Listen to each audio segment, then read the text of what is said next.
Hello. Good morning. Welcome back to my 1001 movie series. I haven't made a new installment in this series in a while, but I am back and I'm happy to keep turning some more of these out.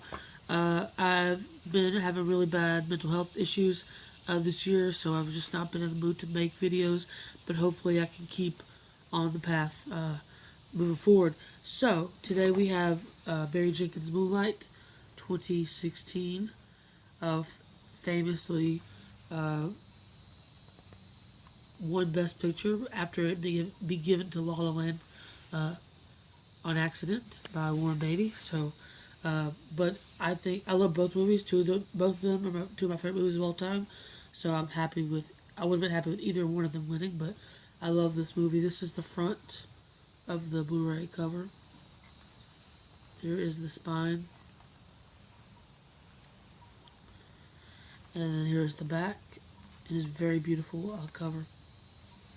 And this is the story of a young African American male growing up in an urban environment in Miami. And you have three actors portraying Chiron. So you have little boy Chiron, teenage Chiron, and young adult Chiron. And this chronicles his life in the urban environment with a mother who is on drugs, no father at home, a drug dealer in the community that becomes his basically role model, father figure, kind of just looks after him along with his girlfriend. And it kind of shows him discovering over time that he's gay and how he deals with that through the different stages of his life. It also chronicles the relationship he has with his friend, Kevin, as the years go by as well. So I saw this movie the first time, not a few months after it came out, and I fell in love with it immediately. I thought it was one of the most poetic and beautiful movies I'd ever seen, and the cinematography is fantastic. Talk a little bit about the Blu-ray transfer itself. Very nice transfer. A few special features, but audio commentary. I've watched half of the special features. I haven't watched the audio commentary yet, but it is a really nice transfer, and I think for the price you can get it probably under $10 on eBay or Amazon, so it is worth it to pick this up and put it in your collection. If you're interested, if not, you can stream it on Amazon Prime Video if you have that streaming service. So, the first act of this movie, you see little boy Chiron trying to, fit in at school, trying to not get picked on, hang out with his friend, deal with kind of taking care of himself. You see his mother's cracked out on drugs, and so he's trying to take care of himself. She's working a lot. And his mother, played by Naomi Harris, is very good in this movie, but the drug dealer played by Mahershala Ali is even better. And he, like I said, assumes this father figure role in Chiron's life, and you see a lot of heartfelt conversations. And I'm not going to tell you the plot of this movie. I'm just going to kind of tell you some key moments through each little section that I really enjoyed. But I really would like for you to see this for yourself and see how it really folds out. And so the one of the scenes I love in the first section is that you see Chiron at Juan, I believe is his name, home, and he's sitting at the table with his girlfriend, and this is the second time that he's sitting at Juan's table, and he's got to know them over some time at this point, and they have a conversation about the F word in terms of a gay person, and kind of ask what is an F word, and Juan says the word faggot, I'll just say it, the word faggot is a word that is used to make gay people feel bad about themselves, and he goes, am I a faggot? And he says, you can be gay, but don't let nobody ever call you no faggot. And so I'm saying that as a direct quote, I'm not saying that as an insult or anything. And basically you see that he's being picked on, and he's starting to think, I feel like this may be something I am, but I'm not really sure. And he's kind of grappling with those feelings. And you see that just the kind of bond being formed at that moment. Earlier, before this scene, another scene I love is they're at the beach and Juana's teaching him how to swim, and he's swimming in the ocean, and the camera is basically in the water with them, so it kind of bobbing up above and under the waves, and it's in Miami, and everything is very just beautiful. The water is just a very crystal color blue, and very similar to this color, or more like this color right here, this lighter color. And they're swimming, and he's teaching him how to float on his back, and it's just a very beautiful scene of an African American man, spending time and teaching this young African boy who doesn't have a father. And even though Juan is a drug dealer, you see his most positive force and presence in his life. And so, they have a conversation. They're sitting on this little bench at the beach, and he's telling him a story, and he says, Juan is from Cuba, and he's talking about this old woman. Who's a kid, he used to run around and act all crazy, and he used to run out at nighttime and wild out. And this old woman, looks at him and, says, running around, catching all the light. In moonlight, black boys look blue, so I'm going to call you Blue. And Chiron looks at him and says, is that what your name is? Is your name Blue? And he goes, nah, you can't let nobody, at some point you got to decide who you're going to be.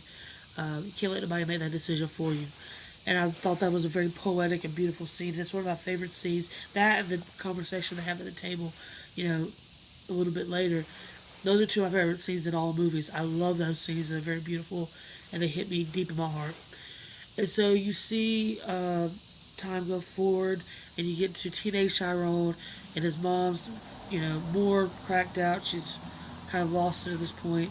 And you feel sympathy for him, but you also feel sympathy for Chiron because he's basically taking care of himself, and he has a little bit of money that Teresa, Juan's girlfriend, has given him, and a mom takes it from him, presumably to buy drugs, and he's getting in fights at school, and he finally stands up for himself and kind of loses it. You see the anger come out, and he, probably goes to I think he goes to juvie.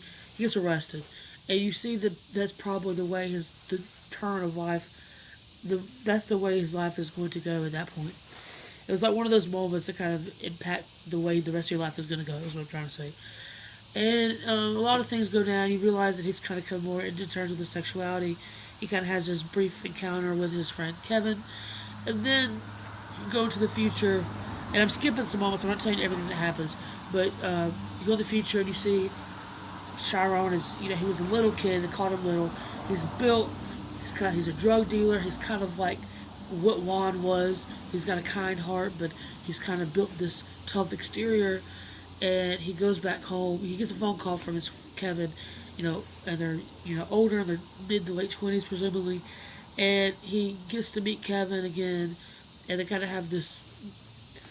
He comes to the diner where Kevin's a cook at. And you find out Kevin's been in jail as well, and they have this heartfelt moments together, reconnecting. And it's just the way that this is shot, the way that this is just acted is so beautifully, and the emotion that just pulsates through every scene is so beautiful. And I know it just seems like a raven, but there really is no flaw to this movie to me. I think it's a perfect movie, an A+ film. Barry Jenkins is a masterful director, and he's only had two major movies, Moonlight and then Bill Strickland Talk, which I think is equally perfect. And so I recommend this movie to you. And I don't want to tell you much more, but I basically told you a lot, but I will say, in young adult Chiron's life, he meets with his mother, and she's at rehab, and she is clean now, and it's like a rehab facility she lives at, and they have this heartbreaking scene, and where she basically is telling him that she loves him, and she wasn't there for him, but she's got love for him, and it's a very relatable and heartbreaking scene, and I can relate to it very much. And it broke me open the first time I saw it. And I just was pouring tears.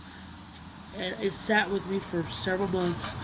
And I would catch myself thinking about that scene and how it was acted and how it was delivered. And it just, thinking about it now, it's truly one of the best scenes, I think, in the past 10 years. And I love this movie. I think it's a genius movie, brilliant movie.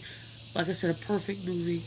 And I could see how some people, maybe it's too artsy. Maybe you're not cool with the LGBT thing. I don't know. But if you're open-minded, you like independent film, you like beautiful storytelling, Moonlight is for you. 100 times yes, it is a movie you should see before you die. I basically spoiled it. I was trying not to, but I basically spoiled the whole movie, but it has been out a couple years. And even though if you haven't seen it, I told you a lot that happened, you can still watch this movie, and it won't, knowing what happens does not take away from this movie. Now, some movies I can see if it's a crime thriller or something, you find out the plot, it kind of wastes the movie, a mystery. But this, it does nothing. You have to see this movie for yourself if you have not seen it. Amazon Prime, Blu-ray under $10. Check it out. Moonlight, worth your time, worth your money. A+. Thanks. I will try to make some more videos soon.